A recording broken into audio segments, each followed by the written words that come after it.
এ কেমন রাজ্য বলো যেখানে মাধ্যমিক পরীক্ষার সূচি ঘোষণা হওয়ার পরও বাতিল হয়ে যায় এবং পুনরায় নোটিশ আসে যে রেজাল্ট প্রকাশিত হওয়ার পরই আবারও মাধ্যমিক 2025 সালের পরীক্ষার সূচি ঘোষিত হবে। তাই কি বলেছে পর্ষদ, চলো একবার দেখে নিই।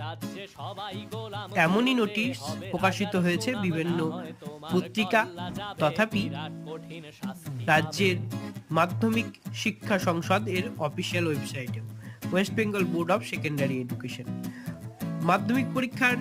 শেষেই অর্থাৎ 2024 সালের মাধ্যমিক পরীক্ষা শেষ হওয়ার সাথে সাথেই শিক্ষামন্ত্রী 2025 সালের মাধ্যমিক পরীক্ষার সময়সূচি ঘোষণা করেছিলেন, কিন্তু সেটি পুনরায় পরিবর্তন হতে চলেছে, যা